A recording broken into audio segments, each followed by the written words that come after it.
아주 상큼한 특송을 감사합니다. 우리 요절 말씀 24절을 다시 한번 읽어봅시다. 시작. 하나님의 말씀은 흥황하여 더하더라. 은혜로우신 아버지 하나님, 이 시간 예배하기를 원합니다. 성령 하나님께서 우리와 함께 하시고 말씀하여 주시옵소서. 예수님의 이름으로 기도합니다. 아멘. 우리는 예수님을 따르는 사람, 즉 그리스도인입니다. 그런데 삶의 현장에서 그리스도인으로 사는 삶이 쉽지 않습니다. 왜냐하면 교회에 도전하는 세력이 있고 그 세력은 대단히 강해 보이기 때문입니다. 그런데도 우리는 예수님을 따르는 그리스도인으로 살아야 합니다. 어떻게 이렇게 살 수 있습니까? 1절을 보십시오. 그때 헤롯 왕이 손을 들어 교회 중에서 몇 사람을 헤아려 하여, 그때는 바나바 사울이 후원금을 가지고 예루살렘으로 올라간 때입니다. 그리고 시기적으로는 유월절 전후입니다. 헤롯 왕은 헤롯 대왕의 손자인데 보통 그를 헤롯 아그리파 1세라고 부릅니다. 그는 유대인이 우리 사람으로 여길 만큼 유대인 사이에서 아주 인기가 높았습니다. 그런 그가 교회 중에서 몇 사람을 해하려고 합니다. 그는 먼저 요한의 형제 야고보에게 칼을 휘둘렸습니다. 여기서 야고보는 12사도 중 큰 야고보를 말합니다. 그는 요한과 함께 갈릴리 바닷가에서 어부 생활을 하다가 예수님의 부르심을 받았죠. 헤롯은 왕권을 이용하여 야고보를 칼로 죽였습니다. 헤롯이 교회를 향해 직접 칼을 휘두른 데는 무슨 뜻이 있습니까? 그동안은 정치 지도자는 교회에 대해서 공격하지 않았습니다. 주로 종교 지도자들이 시비를 걸었죠. 그런데 마침내 이 헤롯, 이 친구가 정치 지도자인 그가 교회를 해하기 시작했습니다. 왜냐하면 교회는 예수님을 왕으로 섬기기 때문입니다. 이제부터 가짜 왕과 진짜 왕, 세상 왕과 하늘의 왕이 싸움을 시작합니다. 그 싸움에서 누가 이깁니까? 초반에는 헤롯이 이깁니다. 그는 야고보를 죽였고 유대인도 그 일을 크게 기뻐합니다. 유대인은 세상 왕편에 섰습니다. 본래 그들은 하늘의 왕의 백성인데도 말입니다. 그것을 보고 헤롯은 베드로까지 잡고자 했습니다. 그때는 무교절 기간이었습니다. 무교절 기간은 누룩을 넣지 않은 빵을 먹는 절기죠. 무교절은 유월절이 끝나는 그 다음 날부터 시작합니다. 무교절은 출애굽 이후부터 사도시대까지 이어졌습니다. 야고보에게 칼을 휘둘렀던 헤롯은 이제 마침내 베드로를 잡아서 옥에 가두고 경비병에게 지키게 했습니다. 유월절이 끝나면 그를 백성 앞에 끌어낼 속셈이었습니다. 교회는 권력자가 휘두르는 막강한 칼 앞에서 심각한 위기에 처했습니다. 교회는 무엇을 합니까? 5절을 읽읍시다. 5절 시작. 이에 베드로는 옥에 갇혔고 교회는 그를 위하여 간절히 하나님께 기도하더라. 교회는 감옥에 갇힌 베드로를 위하여 간절하게 기도합니다. 칼을 휘두르는 헤롯과 기도하는 교회를 통해서 무엇을 배웁니까? 세상과 교회는 각각 자기가 가지고 있는 무기를 사용합니다. 헤롯은 자신의 무기인 칼을 휘두릅니다. 그러나 교회는 유일한 무기라고 할 수 있는 기도를 사용합니다. 교회는 세상의 권력 앞에서 기도하는 것 외에는 사실 할 수 있는 방법도 없습니다. 칼과 기도를 단순 비교하면 비교 불가능이죠. 칼 앞에서 기도는 너무 무기력하고 연약해 보이기 때문입니다. 하지만 그 기도의 힘이 얼마나 위대합니까? 베드로는 두 쇠사슬에 묶여 잠들고 파수꾼들은 감옥을 지키고 있습니다. 그런데 베드로는 예수님께서 광풍이 불고 파도가 치는데도 배에서 주무셨듯이 평화를 누립니다. 베드로는 감옥에서도 주님과 함께 하심을 믿었기 때문입니다. 그때 무슨 일이 일어났습니까? 하늘 왕께서 움직이셨습니다. 갑자기 주님의 천사가 나타나고 환한 빛이 감방을 비쳤습니다. 하늘의 왕께서 세상의 왕에게 도전장을 내민 것이죠. 천사가 베드로의 옆구리를 쳐서 깨우고 말합니다. 빨리 일어나라. 그러자 쇠사슬이 그의 두 손목에서 풀렸습니다. 주님께서 교회의 기도를 들어주신 겁니다. 그런데 천사는 베드로가 어떻게 하도록 합니까? 8절을 보십시오. 천사가 이르되 띠를 띠고 신을 신으라 하거늘 베드로가 그대로 하니 천사가 또 이르되 겉옷을 입고 따라오라 한대. 이 모습은 과거 이스라엘이 유월절에 애굽을 빠져나왔던 모습을 연상하게 합니다. 역사적인 유월절에 주님은 교회를 위해서 베드로를 헤롯과 유대인의 손에서 건져내십니다. 과거에 이스라엘을 애굽과 바로의 칼에서 구원하셨던 그 하나님께서 오늘은 베드로를 헤롯과 그의 칼날에서 구원하십니다. 그러니까 오늘 유월절은 순전히 베드로의 유월절처럼 보입니다. 그 유월절의 뿌리에는 교회의 기도가 있습니다. 기도가 약해 보이나 그 힘은 대단합니다. 막강해 보인 그 세상의 세력 칼날을 이기기 때문입니다. 하지만 베드로는 천사를 따라 나가면서도 천사가 하는 일을 현실이 아니라 환상으로 이겼습니다. 그들이 첫째 초소와 둘째 초소를 지나서 시내로 통하는 철문이 이르니 문이 저절로 열렸습니다. 그들이 바깥으로 나와서 거리 하나를 지날 때 천사는 사라졌습니다. 그제야 베드로는 정신이 들었습니다. 그는 주님께서 천사를 보내서 자기를 헤롯의 손과 유대 백성의 기대에서 벗어나게 하신 줄 알았습니다. 그는 조상의 유월절을 자신의 유월절로 만드신 하나님을 안 것입니다. 그때 그는 무엇을 합니까? 그는 마가라 하는 요한의 어머니 마리아의 집으로 갔습니다. 그곳에는 많은 사람이 모여서 기도하고 있습니다. 베드로가 대문을 두드리자 로데라 하는 여자아이가 영접하러 나왔습니다. 그녀는 베드로의 목소리를 알아듣고 너무 기뻐서 문을 열어야 하는데 문을 열지 않고 안으로 들어가서 베드로가 서 있다라고 했습니다. 그러자 그 안에 있는 사람들은 어린 너가 미쳤다라고 합니다. 여자가 계속해서 우기자 그래 그러면 베드로의 천사가 나타났구나라고 말했습니다. 베드로는 감옥에서는 쉽게 나왔는데 동역자들에게는 들어가지 못합니다. 우리는 무엇을 생각할 수 있습니까? 기도하고도 믿지 않음의 모순입니다. 그들은 베드로를 구해달라고 기도했습니다. 하나님은 그들의 기도를 들으시고 감옥문을 여셨습니다. 그런데 그들은 기도하면서 자기 생각이 있었습니다. 자기 생각대로 기도 응답이 나타나지 않자 그들은 믿지 않았습니다. 기도하면서 자기 생각을 앞세우면 불신에 빠지기 쉽습니다. 응답을 보고도 믿지 않기 때문입니다. 여기서 또 하나 생각할 점은 무엇입니까? 하나님은 감옥문을 여셨습니다. 그 단단한 굳건한 감옥문을 스르르 여셨습니다.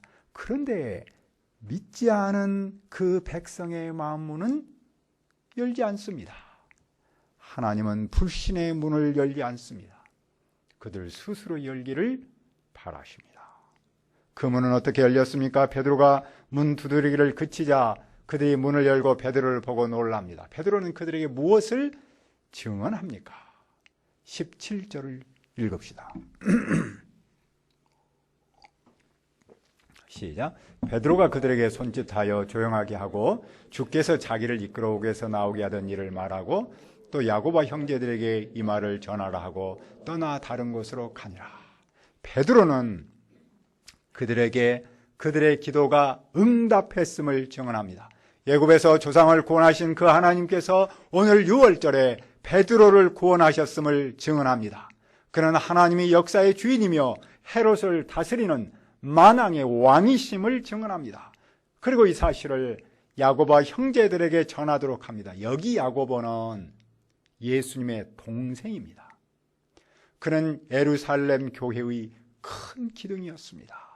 베드로는 예루살렘 교회 지도자와 성도가 이 하나님 유월절에 베드로의 유월절을 만드신 그 하나님을 깨닫기를 바라는 겁니다.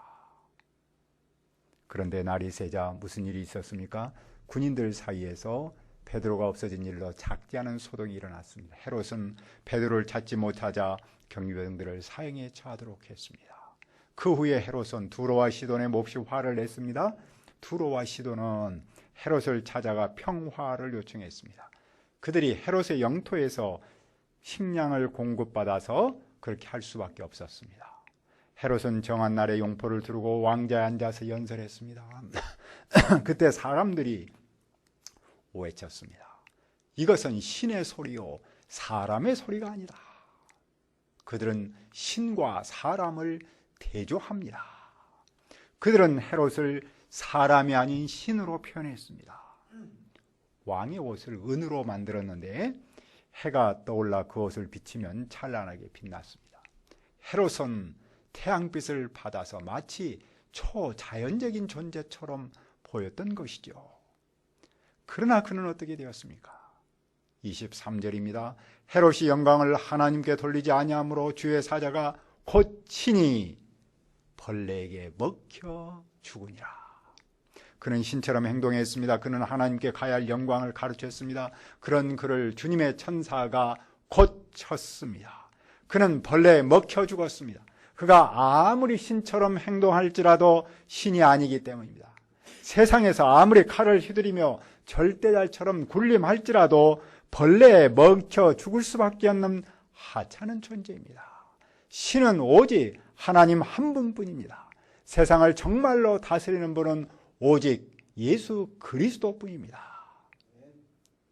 그 사실을 말해주는 또 하나의 증거는 무엇입니까? 24절입니다. 하나님의 말씀은 흥왕하여 더하니라. 하나님의 말씀은 더 널리 퍼지고 믿는 사람은 많아집니다. 하나님의 말씀은 생육하고 번성하라는 약속처럼 땅에 심기는 씨앗처럼 때로는 적극적으로 때로는 조용하게 자랍니다. 하나님의 말씀은 세상 환경에 지배당하지 않고 오히려 세상 환경을 지배합니다. 그때 바나바와 사울은 무엇을 했습니까? 그들은 예루살렘 교회를 위한 구제 헌금을 전달하는 일을 마쳤습니다. 그들은 요한 마가를 데리고 돌아왔습니다. 그들은 세상 권력자가 무엇을 하든지 흔들리지 않고 맡은 일에 충성했습니다. 하나님께서 하시는 생명사역은 어떤 상황에서도 중단하지 않습니다. 만왕의 왕 예수님께서 함께 하시기 때문입니다. 그러면 이 말씀이 당시 교회에 주는 의미는 무엇입니까? 교회는 로마 황제라는 거대한 세력 앞에 서 있습니다. 그 황제 앞에서 교회는 막 피어나는 새싹과 같았습니다. 교회는 거대한 파도 속에서 출렁이는 작은 배와 같았습니다. 하지만 누가는 그들에게 강력하게 말합니다. 로마 황제가 세상을 다스리지 않는다. 하늘의 왕 예수님이 다스리고 있다. 그 예수님께서 말씀으로 일하신다. 예수의 말씀은 교회를 통해서 세상으로 파고들고 그 유력은 헤롯을 꺾었듯이 현재 로마 황제도 꺾을 것이다. 왜냐하면 하나님의 말씀은 흥왕하여 더하기 때문입니다. 하나님은 당신의 살아계심과 전능하심을 그 말씀을 통해서 나타내십니다. 풀은 마르고 꽃은 시드나 하나님의 말씀은 영원히 산다라고 이사야 선지자는 말씀했습니다.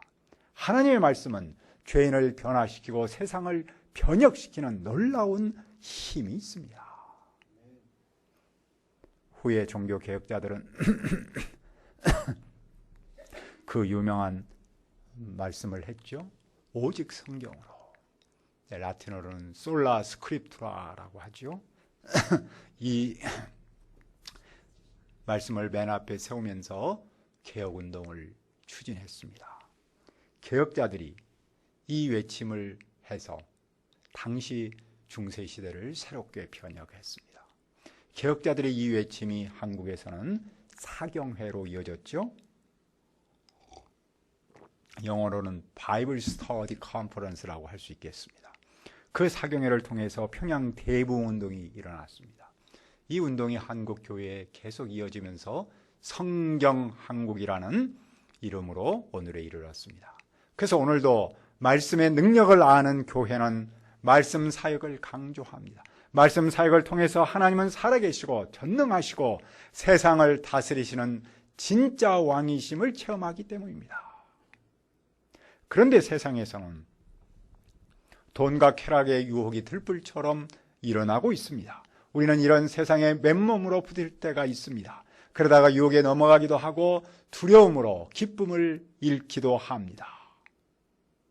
여기에 최근에는 목사라는 타이틀을 걸고 목사답지 않게 행동하는 사람이 많아졌습니다. 그들의 행태는 어쩌면 헤롯의 편을 들어주고 하나님의 살아계심과 전능하심을 깎아내리고 있습니다.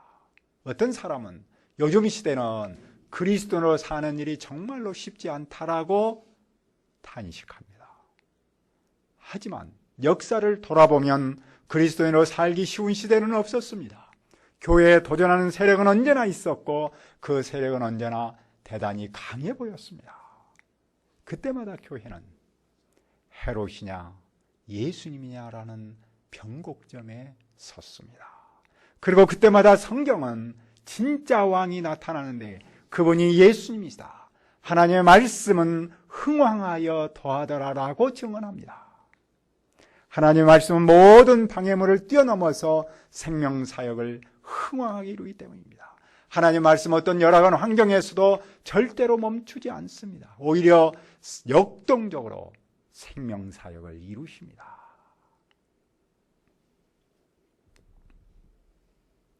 지난주에 싱가포르, 말레이시아 또 아주 그곳에 있는 브루나이라는 아주 작은 도시 국가보다 더 작은 그런 왕국이 나라가 있다는 것을 알고는 있었는데 현장에서 더 실감을 했습니다. 어떤 새 지부가 연합 수양회를 했습니다. 그런데 말레이시아 구성원들은 세 가정이 있었는데 전부 30대 정도 돼 보였습니다. 애들이 와서 2살, 1살, 3살 애들이 와서 5명이 전체 20명 정도 모였는데 5명의 애들이 울기 시작하니까 하여튼 특히 싱가포르는 전부 젊은 자매들만 있는데 아주 쉽지 않은 모습을 보이더군요. 근데 그 말레이시아 사역을 섬기고 있는 대표가 있는데 미국에서 유학할 때 시카고 UBF에서 성경을 배웠고 예수님을 믿었다고 하거든요. 그런 말레이시아로 돌아와서 한국 선교사가 없는데도 아주 충성스럽게 섬기고 있습니다. 그래서 그를 통해서 한두 가정이 변화를 받고 또 조금씩 자라고 있는 것을 보았습니다. 하나님의 말씀은 그 모습을 보면서 정말로 조용하지만 잘하고 있다는 사실을 보게 되었습니다. 우리는 목요일 점심시간에 동방에서 기도 모임을 시작하겠다고 듣고 있습니다. 세상의 세력에 비해 연약하고 작습니다. 하지만 그 열매는 위대할 줄 믿습니다. 하나님의 말씀은 흥왕하고 더하기 때문입니다. 오늘 우리도 세상의 도전 앞에 있습니다. 이 말씀을 믿고 예수님을 따를 수 있기를 기도합니다. 은혜로우신 아버지 하나님, 세상의 세력 앞에서 교회는 작습니다. 연약해 보입니다. 하지만 우리에게는 기도가 있고 전능하신 하나님, 말씀으로 일하신 만왕의 왕 예수 그리스도가 계십니다. 주님, 오늘도 세상의 도전 앞에 서 있는 우리일지라도 이 말씀을 믿고 이 예수 그리스도를 믿고 하나님의 말씀은 흥왕하여 더하니라는 말씀을 믿고 예수님을 따르며 도전할 수 있도록 도와 주시옵소서. 예수님의 이름으로 기도합니다. 아멘.